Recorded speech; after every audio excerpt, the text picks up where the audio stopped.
Kalau benar dibacakannya, maka seketika Allah akan mengabulkan apa yang kita butuhkan sekalipun lisan belum sempat melafadzkannya. Apa kalimat itu? Allahu Rabbi wal Islam dini wa Muhammadan Rasulullah wa yaqini. Baik, kita mulai kajian kita. Semoga Allah berikan kemuliaan dan kelancaran insyaallah. Bismillahirrahmanirrahim.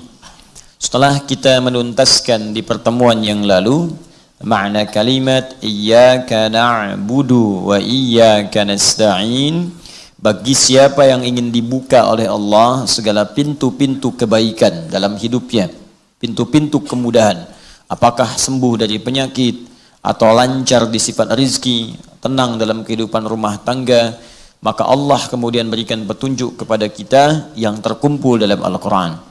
Nah, pembukanya ada di surah yang pertama, karena itu disebut dengan Al-Fatihah. Karena itulah surah Al-Fatihah memiliki banyak sekali nama, dan nama-nama itu adalah solusi dari setiap kebutuhan-kebutuhan kita. Dialah Asy-Syafi, Asy-Syafi, sang penyembuh. Karena di dalamnya ada pelajaran tentang bagaimana memohon kepada Allah kesembuhan bahkan dari penyakit yang dianggap mustahil sembuh oleh manusia.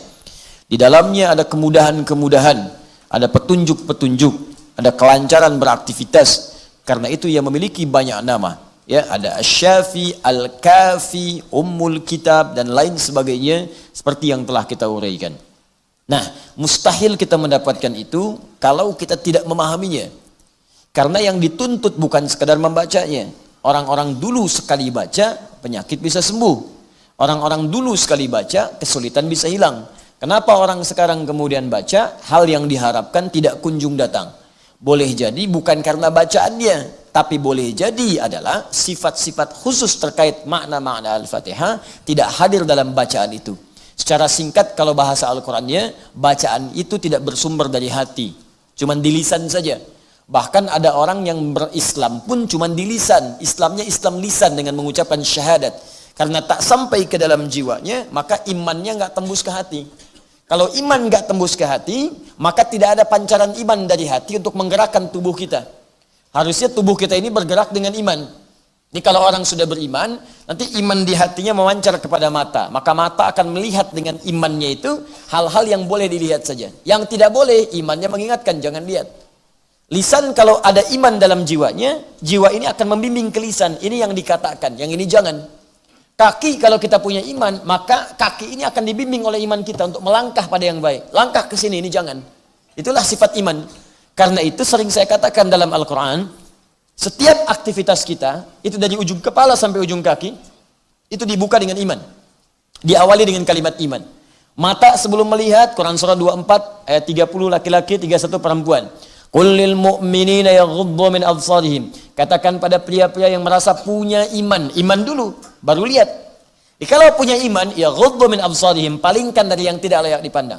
Lisan, ya ayyuhalladzina amanu, hai orang-orang yang punya iman. Iman dulu. Ya la yaskhar qaumin qaum, jangan saling mencela. La yaghtab ba'dukum ba'dha, jangan gosip. Iman. Mustahil orang punya iman bergosip, mustahil. Karena seketika imannya akan mencegah. Itu iman. Kaki sama, ya ayyuhalladzina amanu, ya kulu min thayyibati ma razaqnakum. Hai orang-orang beriman, langkahkan kakimu untuk mencari nafkah yang halal saja yang Allah tetapkan. Ini mustahil, alhamdulillah. Kaki orang beriman melangkah pada yang haram, itu mustahil. Nah, ada orang yang ketika dia bersyahadat, syahadatnya cuma di lisan, nggak sampai ke dalam hatinya. Karena itu bacaannya nggak ada kekhusyuan. Ya maaf, kemudian gerakannya nggak dibimbing oleh imannya. Itu ada di Al-Quran surah ke-49 ayat ke-14. Qalatil a'rabu amanna. Orang Arab Badui berkata, saya telah beriman. Ya, maka apa jawaban dari Allah? Nabi diam, turun ayat. Qul lam tu'minu. Katakan Muhammad sallallahu alaihi wasallam, lam tu'minu. Kalian belum serius imannya. Ya, walakin qulu aslamna, tapi katakan kami baru masuk Islam. Yang baru masuk Islam itu syarat pertamanya syahadat. Cuman syahadatnya enggak sampai ke hati. Walamma yadkhulul imanu fi qulubikum. Cuman sayang, cuma di lisan tidak dimasukkan ke dalam jiwa. Karena enggak masuk ke jiwa, enggak ada kekhusyuan dalam keislamannya. Banyak orang berkata Islam, tapi karena enggak ada iman, untuk ibadah enggak ada. Iman itu kan kalau sudah ada, membimbing beramal yang baik. Amal baik disebut soleh. Karena itu kata iman dalam Al-Quran bersanding dengan amal soleh.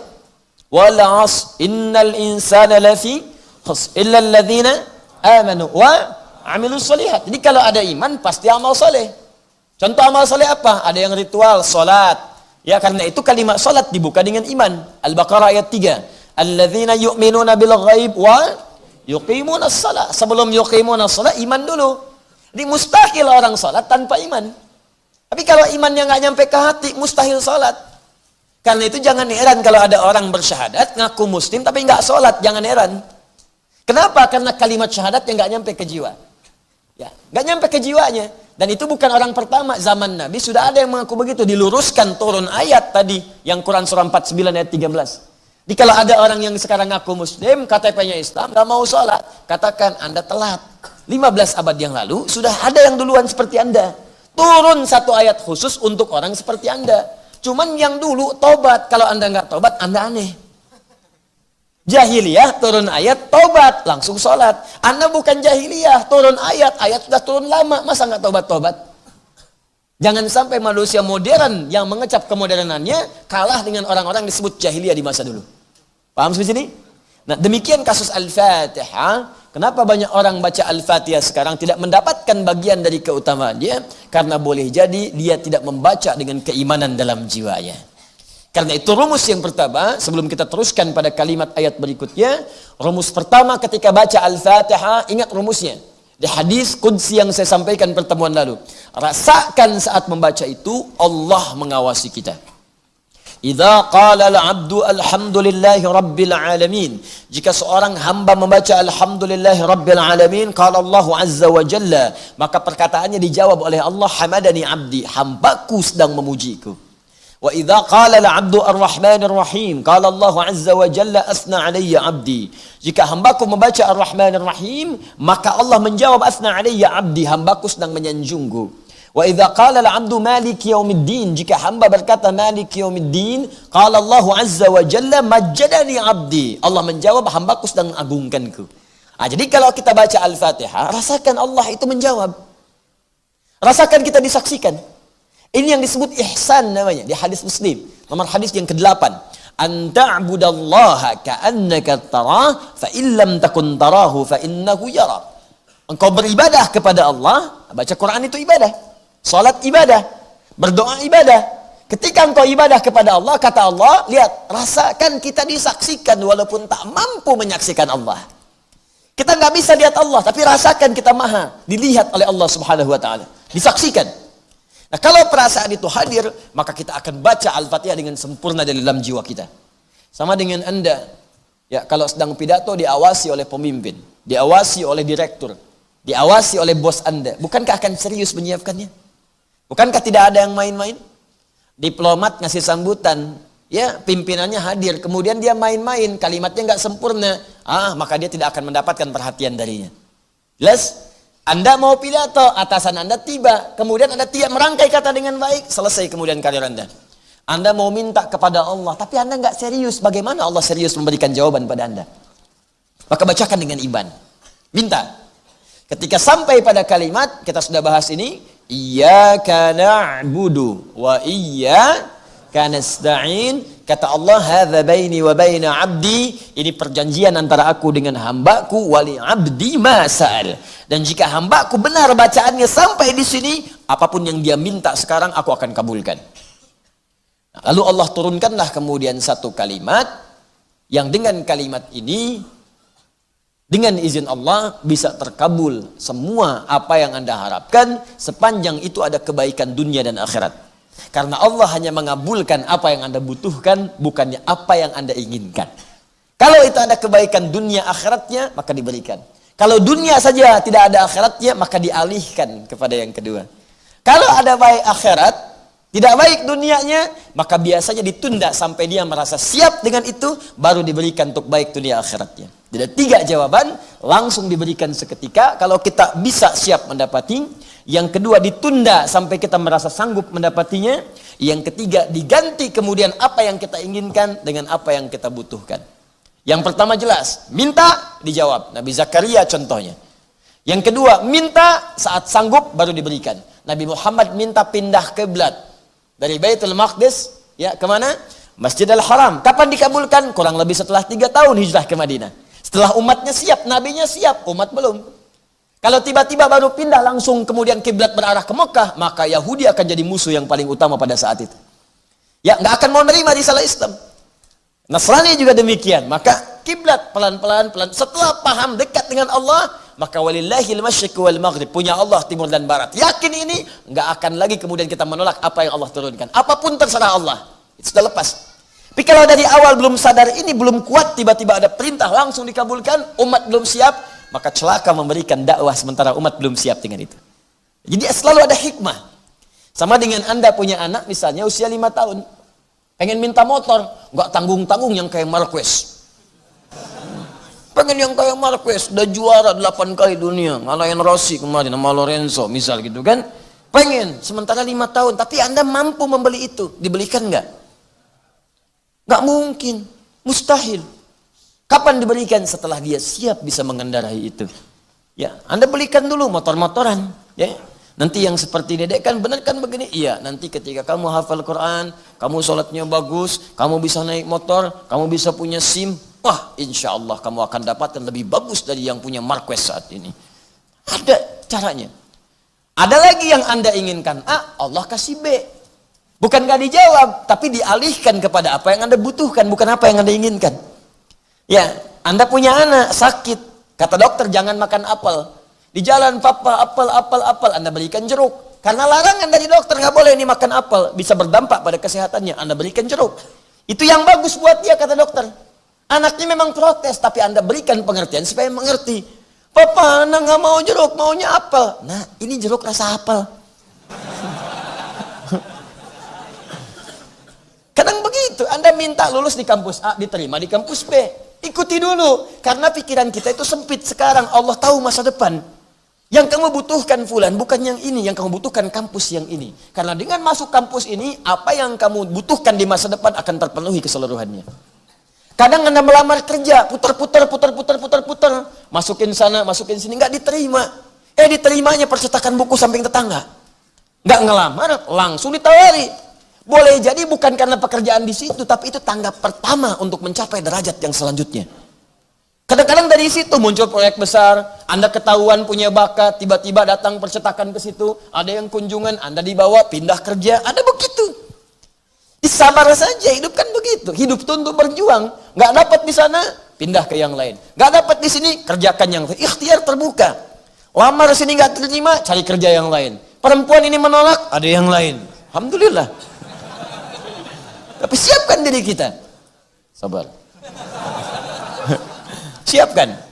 Nah, sekarang kita akan belajar 2 hal. Yang pertama singkat, mengurai yang lalu dengan singkat. Jika ingin cepat dikabulkan iyyaka nasta'in, maka tingkatkan iyyaka na'budunya. Karena itu satu paket. Wa-nya ma'iyah. Iyyaka na'budu wa iyyaka nasta'in. Wawunya ma'iyah. Ma'iyah itu bersanding, dempet. Jadi nggak akan terpisahkan. Kalau ingin nasta'in dikabulkan, solusi diberikan, maka na'budunya tingkat. Na'bud, ibadah naik, maka bersamaan dengan ibadah naik ini nanti, dari Allah pun balasannya cepat. Itu rumusnya di Quran surah kedua, ya, ayat 152, paling kanan sebelah bawah. Fadhkuruni adhkurukum washkuruli wala takfurun. Fadhkuruni, jika engkau sering nyebut saya, zikir pada saya. Zikir itu bukan cuma nyebut Allah, Rahman, Subhanallah, Alhamdulillah, bukan. Zikir itu bila disebutkan dalam Al-Quran, maka detilnya ibadah. Ibadah disebut zikir karena ketika kita ibadah, kita ingat dengan Allah. Zikir itu kan ingat. Salat disebut zikir. Quran surah ke-20 ayat ke-14. Ya, wa aqimis salata li dzikri. Tunaikan salat sebagai zikir kepadaku. Jelas? Baca Quran zikir. Quran disebut zikir. Quran surah 15 ayat 9. Inna nahnu nazzalna dzikra wa inna lahu lahafizun. Kami turunkan Al-Quran sebagai zikir. Karena setiap Anda baca Al-Quran, Anda ingat dengan Allah. Menghafal Quran zikir. Saya sering katakan disebutkan 4 kali dalam Al-Quran. Quran surah 54 ayat 17 ya, 22, 32, 40. Walaqad yassarnal Qur'ana lidzikri. Berdoa zikir. Quran surah 7 ayat 205. Wadhkur rabbaka fi nafsika tadarruan wa khifatan wa dunal jahri minal qaul. Zikir. Zikir itu ibadah. Kalau disebutkan zikir, ibadah. Ba'da salat tadi zikir kan? Subhanallah, alhamdulillah, zikir. Quran surah keempat ayat 103. Fa idza qadaitumus salata, maka jika Anda telah tuntas mengerjakan salat, fadzkurullah, zikirlah kepada Allah. Zikir. Paham? Baik. Maka di sini fadzkuruni, semakin banyak Anda zikir kepada Allah, ibadah maksudnya. Salatnya rajin, infaknya rajin, baca Quran rajin, tilawahnya rajin. Tingkatkan. Orang fardu, Anda sunnah. Orang puasa Ramadan, Anda tambah dengan puasa sunnah. Tingkatkan. Maka wasta'inunya kemudian akan dipraktekkan dengan wa iyyaka nasta'in. Ibadah meningkat, wa iyyaka nasta'in. Ketika Anda memohon, seketika bisa cepat dikabulkan. Saya sering gambarkan ini, pernah saya sampaikan. Secepat apa Anda merespon perintah Allah, secepat itulah Allah merespon keinginan Anda. Allahu Akbar, Allahu Akbar. Subuh jam 4:16, azan. Saat azan Anda bangun siap-siap. Begitu dipanggil, Anda datang. Maka persamaannya sama persis. Begitu Anda butuh, seketika Allah pun menjawab doa Anda. Allahu Akbar, Allahu Akbar. 4:16 azan. Tapi Anda dari jam 2 sudah bangun. Mencoba bangun. Supaya bisa tahajud. Jam 3 tahajudnya, istighfar dulu. Sampai kemudian menjelang subuh. Bayangkan, belum dipanggil, sudah datang. Ya, belum dipanggil, sudah datang. Maka apa yang terjadi? Ada orang-orang yang bahkan belum meminta kepada Allah, Allah sudah memenuhi seluruh kebutuhannya. Ada yang ketiga. Allahu Akbar, Allahu Akbar. 4:16 dipanggil. Dia baru bangun jam 6:14. Telat dia. Maka itu yang menjadikan kadang-kadang minta jawaban 3 hari lagi. Jawaban sepekan kemudian. Koreksi diri. Mungkin kurang istighfar. Kadang-kadang gak ingat-ingat, dibikin sakit oleh Allah. Supaya nyebut. Kalau gak mau nyebut juga, tambah dikit lagi, parah lagi. Itu parah tuh bahasa manusia.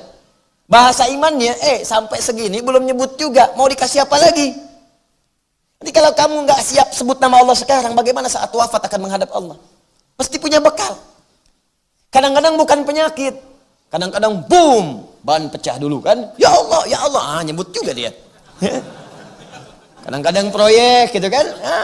Kadang-kadang uang belanja telat dikit bu gitu kan. Ya Allah, tahajud malam uang belanja ya Allah. Supaya nyebut. Hidup tuh begitu aja gitu, nggak susah. Dunia tuh emang begitu. Ya memang dunia itu buat lelah, buat capek. Kan namanya kerja kan pasti capek. Antum kan kerja capek kan, berangkat gelap, pulang gelap. Ya kita kan nanti panennya di akhirat, terima gajinya di akhirat. Sekarang tuh capeknya dulu. Capek dulu baru istirahat sebentar, udah bangun lagi. Nggak apa-apa namanya dunia. Dunia itu buat capek. Tarakabunna tabaqan an tabaq. Kalian akan daki itu. Lelah, nggak apa-apa. Nanti kalau udah selesai, masa selesai kerja, alhamdulillah istirahat nanti. Istirahat. Ya ayyatuhan nafsul. Jiwa yang tenang. Udah cukup kerjanya. Kamu istirahat aja. Silahkan Anda tidur. Nggak ada yang bisa bangunin. Kalau udah ya ayyatuhan nafsul mutmainnah, tidur aja. Nggak ada yang bisa bangunin. Nggak ada yang ngetok lagi. Nggak ada orang ke kuburan ngetok-ketok bangun. Nggak ada. Nggak ada ibadah lagi. Nggak ada sholat lagi. Nggak ada baca Quran lagi. Udah nikmat. Tinggal terang. Rizki nikmat. Sampai kalau banyak ibadahnya, pahalanya banyak, sampai Anda itu pengen berbagi dengan orang yang masih hidup. Itu kata Al-Quran. Di Quran surah ketiga ayat 169 sampai 171. Wa yastabshiruna billadzina lam yalhaqu bihi min khalfihim alla khaufun 'alaihim wa lahum yahzanun. Ada orang yang sudah wafat di jalan Allah itu, tiba-tiba wafat, kemudian kembali kepada Allah sesuai dengan ajalnya, di alam kubur diberikan rezeki yang melimpah. Farihina bima atahumullah min fadli. Senang karena rezekinya melimpah. Saking melimpahnya, wa yastabshiruna billadzina lam yalhaqu bihi min khalfihim. Dia kalau mampu. Cuman sedang enggak bisa. Kalau mampu dia akan kembali menyampaikan pada keluarganya yang ada yang sedih, menangis. Ya, sedih, nangis. Saudara saya pergi, kata orang, kamu jangan nangis. Jangan sedih. Saya di sini enak, lebih enak dari kamu di situ. Kalau bisa cepat nyusul sini. Kalau bisa. Ya. Itu nyata itu insya Allah. Gak percaya beramal aja dulu. Nanti kalau sudah tiba waktunya kita akan dapatkan bagiannya. Ya, fokus teman-teman sekalian. Ya, sekarang untuk mendapatkan itu semua, insya Allah kita ikhtiar, tambah ibadah. Sekarang petakan nih, mulai dari sekarang. Kalau nggak mulai susah, jangan jadi teori saja. Ya, jangan jadi teori. Saya senang Anda lihat fokus mencatat, ada yang merekam juga, nggak apa-apa silahkan. Ya, sepanjang itu bisa memberikan manfaat. Tapi yang saya inginkan, amalkan. Amalkan. Belajar dari guru manapun, jangan cukupkan dengan saya. Ada guru-guru lain yang baik-baik, amalkan. Ya, kalau itu cocok, ambil. Dan kemudian perluas wawasan kita semua. Ya, setelah itu amalkan. Mulai sekarang, saya katakan keluarkan sholat, keluarkan jadi sholat. Baca Quran, target dari sekarang. Bismillah, 1 bulan, khatam 30 juz. Kalau belum sanggup, 2 bulan. Ya, 1 harinya setengah juz, silahkan. Bismillah, harus berubah. Masa yang kemarin sama dengan sekarang? Kapan berubahnya? Setelah itu tingkatkan, maka mohon kepada Allah. Sekarang Allah turunkan 1 ayat, yang kalau Anda bacakan itu dengan benar, kebutuhan Anda semuanya, walaupun tak disebutkan spesifik, seketika akan dikabulkan oleh Allah Subhanahu wa Ta'ala. Ya, 1 kalimat diturunkan dalam Al-Quran setelah iyyaka na'budu wa iyyaka nasta'in, kalau benar dibacakannya maka seketika Allah akan mengabulkan apa yang kita butuhkan sekalipun lisan belum sempat melafadzkannya. Apa kalimat itu? Ihdinas siratal mustaqim. Ihdinas siratal mustaqim. Itu kalimat yang akan kita bahas pada kesempatan kali ini. Baik, mari kita lanjutkan.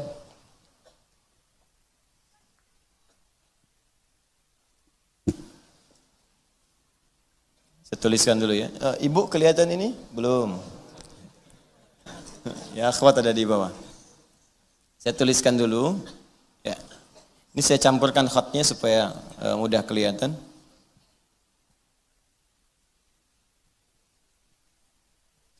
Ihdinas siratal mustaqim. Ya.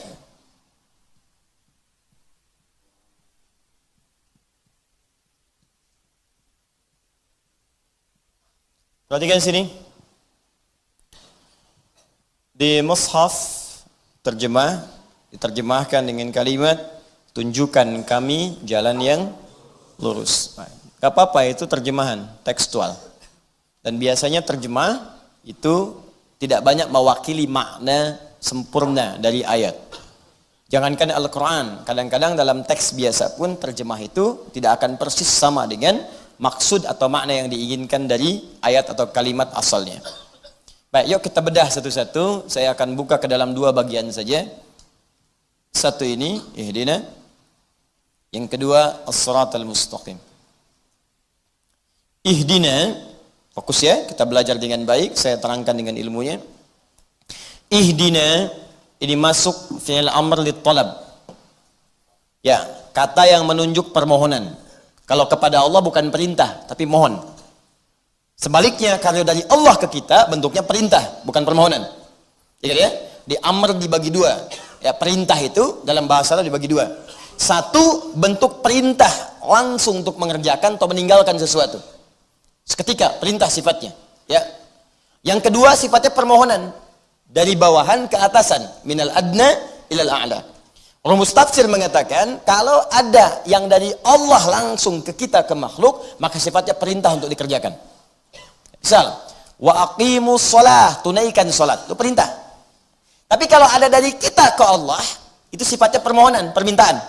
Rabbana atina fid dunya, ya Allah berikanlah kepada kami. Itu bukan memerintah, bukan, tapi permohonan sifatnya. Ya Allah, kami mohon, begitu menerjemahkannya.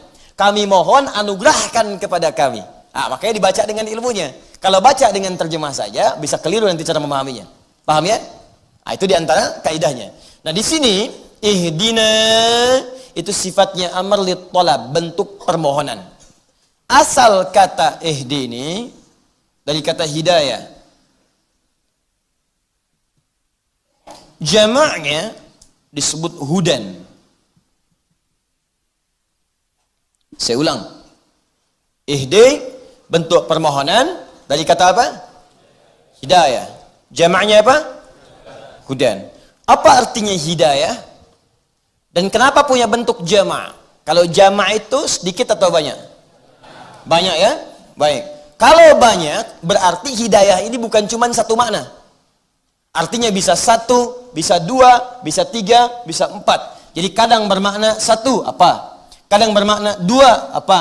Kadang bermakna 3 apa? Kalau semua makna ini dikumpulkan bentuknya jamak, maka berubah jadi hudan. Paham sampai sini? Fokus. Ihdina artinya minta hidayah. Tolab, permohonan. Hidayah punya beberapa arti.